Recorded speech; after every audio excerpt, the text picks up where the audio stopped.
business and marketing, sales. She started out with IBM and Telus, kind of a different world to what she works with now. Yeah. And she pursued a Masters of Counselling degree. And then she draws a lot of her expertise from her work with employees, couples, and individuals to develop and enhance their personal strengths and resources. By focusing on stresses that affect their bodies, minds, and emotions, and developing techniques for taking back control, clients are better equipped to achieve their desired goals. She has great empathy, and I know that because I know her relatively well, for those facing challenges to try and balance career, family, and personal goals. And she's been successfully married for over 30 years and raised 2 very wonderful adult children. So that speaks volumes, I would say. And so without any hesitation, we'll just start our lecture tonight on resiliency when just surviving isn't enough, thriving through life's challenges. I just want you to know that we will be videotaping the lecture tonight for those people who cannot attend, or if you know someone you find it's really helpful and you want to share the link, they can access it through the BCACC website or Google it through YouTube. And when there are personal comments or content that we feel is inappropriate, that gets edited out of the video, so your confidentiality is safe with us. And otherwise, we just record the presentation for others to enjoy. So, welcome, Dianne. Thank you. Well, thank you all for coming on this almost rainy Thursday night. I guess it's going to start raining once we're in here, they said. I really appreciate the effort. Now, you all were aware of the topic when you came in, and so I just want to touch base with you and see if anyone had some hope or expectation for what they were going to learn tonight, because I'd love to be able to cover that off for you. Did anybody have something that they were hoping to gain knowledge or insight about tonight, other than the obvious? Sure, how to cope with old age. I know, there should be a joke about that one, right? What's better than the alternative? Yeah. Old age, actually I did a presentation on aging, which I wasn't really too happy to research because I really wanted to stick, at the ripe age of 55, I really wanted to stick my head in the sand and pretend that, that wasn't going to happen to me. But aging brings along a lot of changes, and it changes a lot of the opportunities available to you, giving you more and giving you less. One of my favorite comments out of that presentation, and I use this now for myself, was one of the ladies put up her hand and she said, I'm 88 years old, and I used to always really pride myself on my memory. And then I lost my memory. I couldn't remember anything. And so I felt really horrible because that was one of my identities. And then I realized the reason I lost so much of my memory was because now I was just incredibly wise. And that space was taken up by wisdom. So that's kind of a beautiful example of having a resilient attitude. So instead of mourning the loss, she was focusing on the gain. And so as my brain gets a little cottage cheesy, I'm going with that too. It's not a loss of memory, it's just a gain of wisdom. So anyway, so here we go. I'll start off with a joke. So how many counselors does it take to change a light bulb? Only one, but it really has to want to change. There you go, exactly. Thank you. And the reason I wanted to bring that up is today we're going to be talking about a lot of tools and a lot of things that you can do to change the way you're seeing, viewing, behaving, thinking in your life. But really it starts with a decision. Lots of people will, get all the information they need on a diet, or they'll get a self-help book, and they'll think, well, why isn't this working? It makes sense, I just don't get it. Because every change has to begin with you deciding to make the change. So the tools that we're talking about today, if they appeal to you, you'll have to make the decision to start to work towards those. Okay? So, see if I can make this work. Think resilience. So resilience is basically how, I'll sort of be standing up and down. They say sitting now is the new smoking, so I'm trying to do a little bit more standing. So resilience is really the key to dealing with life's changes. Now, changes cause a lot of stress for us, even when they're positive changes. So we want to have a really resilient attitude and develop resiliency. Resiliency is just simply, it's kind of like being elastic. It's the ability to bounce back. And be patient, because depending on what you're bouncing back from, it takes time. And if it takes time, it doesn't mean that you're not resilient or that you're not recovering. It simply means that perhaps it was something that's going to take a lot longer to sort out. So if your house burns down, that takes a lot longer to sort out than if you just had a flat tire, right? So be patient and kind with yourself. So we're not born with resilience, which is really good, other than the physical ability to thrive, I guess, but the birth experience, but we're not born resilient. So the beautiful bit about that means that we can learn. So if you feel that at this age you haven't really developed the amount of resilience that you need or would like to have in your life, you can. There's still lots of opportunity to do that. Resilience, why do you really care about being resilient? Well, it affects pretty significantly both of our mental and physical health.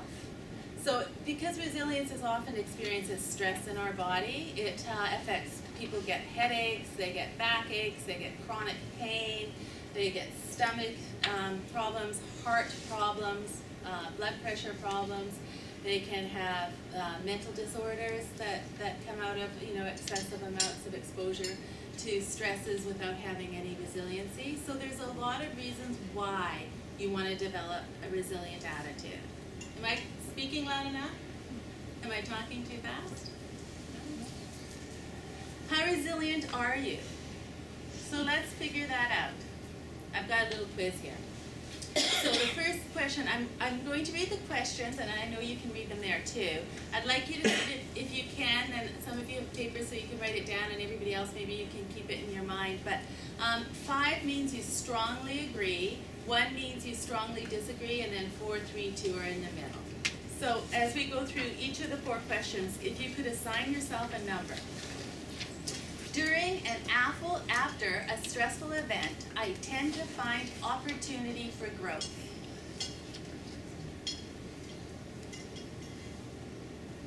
I have at least one close and secure relationship that helps me when I'm stressed. When there are no clear solutions to my problem, I can sometimes trust that luck, fate, or God will intervene. During and after a stressful event, I tend to calm and comfort myself.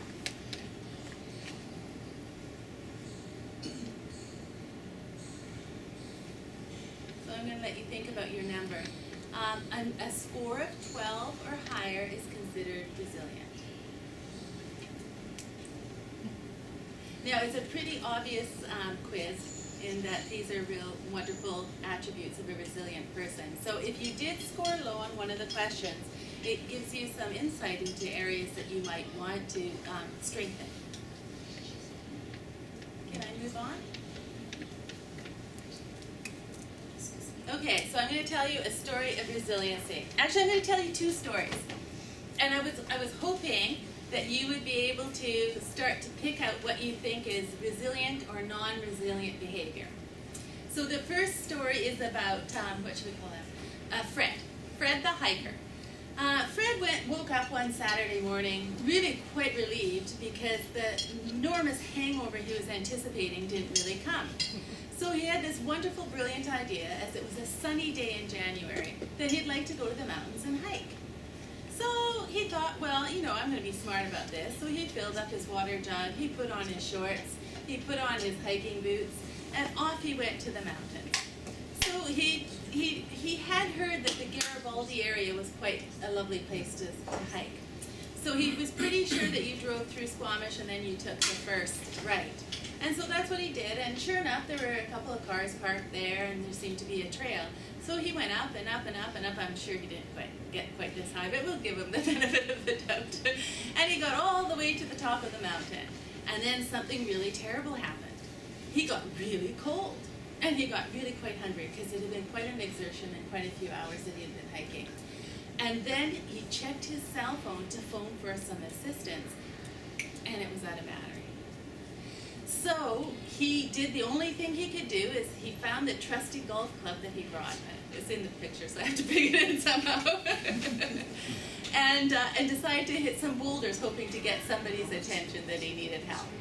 Well, lucky for him, there was help that came along the way, and these are the people who came. So, that guy was Fred, so this guy will be Harry. Harry phoned his friend Susan, because he thought, well, you know, if you're going into the backcountry, it's not really a great idea to go alone. You should have a friend. Now, Harry and Susan also, for some reason, thought it was okay to wear shorts. I guess I should have picked another date other than January, but oh well. And they got a map. They Googled where they wanted to go. They also did a little bit of checking on the train to make sure that nothing was unsafe or closed or washed out. They phoned, just as a precaution, they phoned their other friend and said, hey, you know, we're going hiking, we expect to be gone 8 hours. They took a backpack with a nice warm blanket if they should need it, some extra water, some energy bars, another battery for their phone. They both checked that both of their phones were working, and they went on their hike, and they came upon our lovely, what did I call him? Fred. Yeah. And they came upon lovely Fred and helped save the day. So anything that stuck out there out of those two stories about resiliency, tools? Don't wear shorts in January? Don't wear shorts, I know. Don't wear shorts in January. So that's like being aware of the environment, right? Yeah. Anything else? Being prepared. Being prepared. So how did the couple prepare? What did they do that our friend Fred did not? Researched, yeah. They made sure the trails were safe. Yeah, and what else did they do? They stayed in contact with other people. Exactly. They used people as a support system to keep them safe. Yeah. Anything else? Planned ahead. Yeah. And they were also a wee bit more aware of their own ability, right? Harry sort of seemed to think, oh yeah, like, you know, I'm not hungover, that's probably as much of a requirement as I need to hike through the mountains. And didn't really think about where he was going and whether or not he'd be able to come back, and went further than he could really have the energy to come back from. So they had a sort of a self-awareness and a respect for the environment. They really respect, which I think someone's already said, but they really respected the environment that they were entering. So those are the kinds of keys that we're going to be talking about today. Relationships. So the two successful hikers phoned each other. They also let someone else know that they were going to be hiking.